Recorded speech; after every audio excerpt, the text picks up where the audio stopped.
गांव और शहर की बेटी का माँ के लिए प्यार।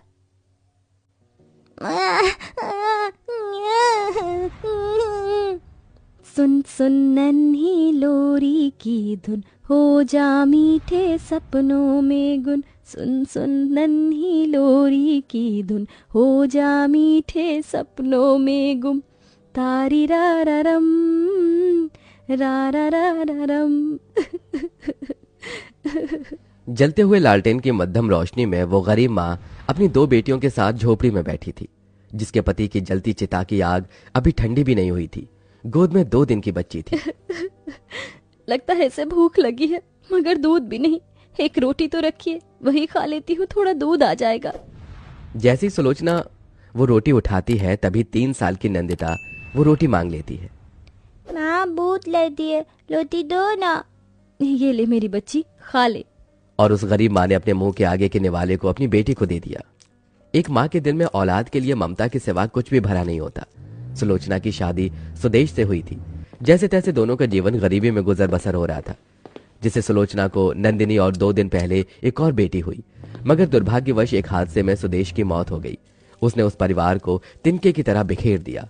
ऐसे में समाज ने उस माँ को कोसने में कोई कसर भी नहीं छोड़ी।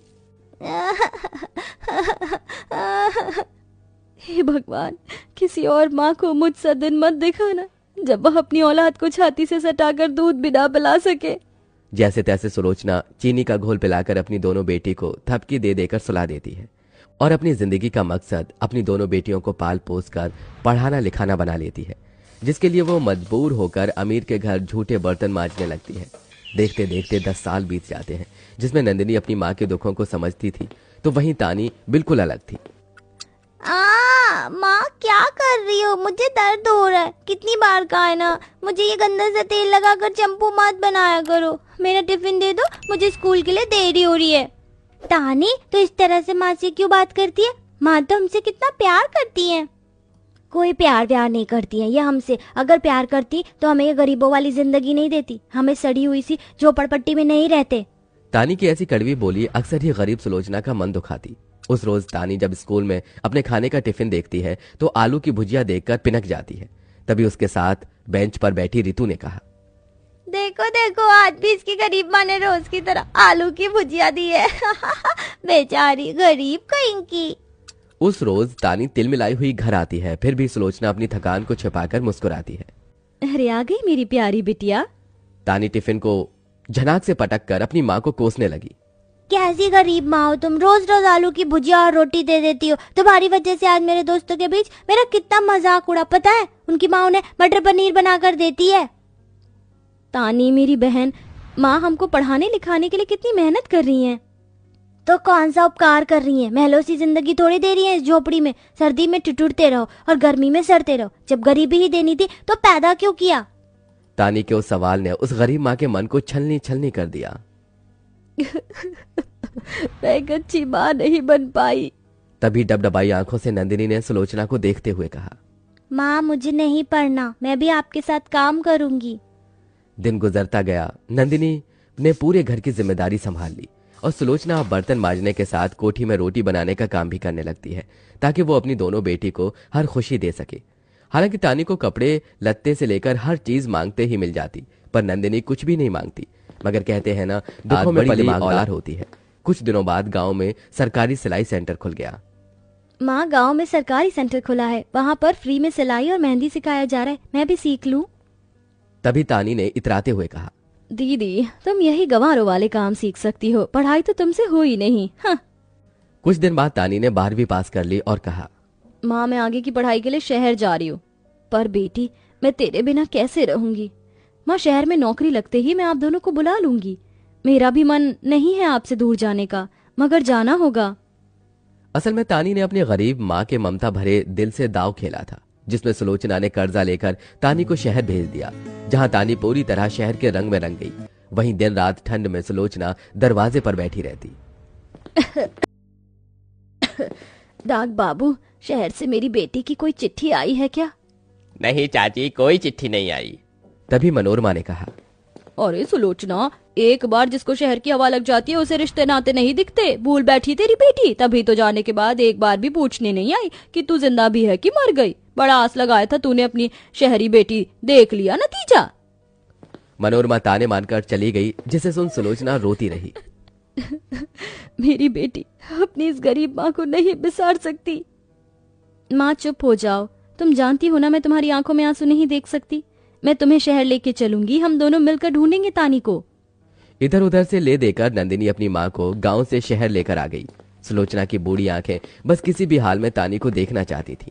तभी दोनों ने उसे कुछ आवारा लड़कों के साथ जाते देखा। हाँ वेल, आज की पार्टी बहुत अच्छी थी। वो तो होनी थी, तानी ने जो दी थी। नंदिनी वो देख तानी। तानी रुक जा बेटी। सुलोचना नंदिनी का हाथ छुड़ा के जैसे आगे बढ़ी, कमजोर शरीर की वजह से वो जमीन पर गिर गई। तानी क्या ये दोनों गंवार तुम्हारी माँ और बहन हैं?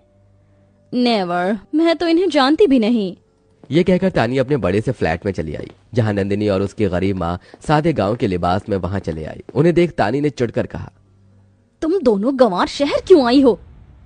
तुझसे मिलने बहन। जानती हो तानी, माँ ने तुम्हें कितना याद किया। तुमने ना हमारा फोन उठाया और ना ही कभी शहर लेने आई। तुम दोनों गंवार को शहर लाकर मुझे अपनी बेइज्जती थोड़ी करानी थी। क्या बताऊंगी मैं जब मेरे दोस्त मुझसे पूछेंगे कि तुम्हारी माँ क्या करती है? तो क्या मैं उनको ये कहूंगी कि मेरी माँ बर्तन मांजने वाली है? मेरी क्या इज्जत रह जाएगी फिर? अपनी शहरी बेटी के इस बात से सुलोचना को बड़ा धक्का लगा। उसकी आंखों से झरझर आंसू बहने लगे। बेटी तू चाहेगी तो मैं किसी को नहीं बताऊंगी कि मैं गरीब बदनसीब तेरी माँ हूँ। हमें यहाँ रहने दे। मगर यहाँ तुम दोनों गांव की गंवार माँ बेटियों को मुफ्त की रोटियां तोड़ने को नहीं मिलने वाली। काम करना पड़ेगा। मुझे मंजूर है। सुलोचना और नंदिनी एक नौकर की हैसियत से वहां काम करने लगती है, जिसके बदले तानी उन्हें 2 रोटी देती है। ये लो खा लो दोनों। सिर्फ 2 रोटी? माँ का शरीर पहले ही कितना कमजोर है। ये सोचकर अपने हिस्से की रोटी नंदिनी अपनी माँ को खिला देती है। दिन बीतता गया। एक दिन तानी के घर शौर्य आता है। हे बेबी, आ गए तुम? हाँ तानी, मैंने मम्मी डैडी से शादी की बात कर ली है। वैसे ये कौन है? कोई खास नहीं, नौकर समझो इन्हें तुम। दोनों खड़ी क्या हो, दफा हो। बेटा तुम कुछ चाय पानी लोगे? तानी अपनी माँ और बहन को आंखें दिखाकर भेज देती है और किचन में आकर उन्हें धमकाने लगती है। इधर शौर्य कुछ अलग सोच में होता है। पता नहीं क्यों उन माँ जी की शक्ल तानी से मिलती है। तुम दोनों से मेरी खुशी देखी नहीं जा रही। खबरदार जो शौर्य के सामने खुद को मेरी माँ और बहन बताया। शौर्य इस सच को सुन लेता है। क्या ये तुम्हारी माँ और बहन है? फिर इनके साथ ऐसा बर्ताव क्यों कर रही हो तुम? क्योंकि इन्हें कपड़े लत्ते पहनने का ढंग नहीं और ना ही बोल चाल का। ये कहीं से भी नहीं लगती मेरी माँ और बहन। तानी, मुझे नहीं पता था कि तुम्हारी सोच इतनी छोटी होगी। अरे जिस माँ ने तुम्हें दूध पिलाया, पाला पोसा, तुम्हें आज इन्हें अपना कहते शर्म आ रही है? और अपनी जिस माँ और बहन को तुम गंवार कह रही हो ना, तुम्हें इस शहर में भेजने और अच्छी जिंदगी जीने के लिए ही वो आज इन हालातों में है। शौर्य की झड़प सुनकर तानी का घमंड मिट गया। दीदी मुझे माफ कर दो, मैंने आपके साथ बहुत बुरा किया। आखिर में तानी ने अपनी माँ और बहन से माफी मांग ली और खुशी खुशी रहने लगी।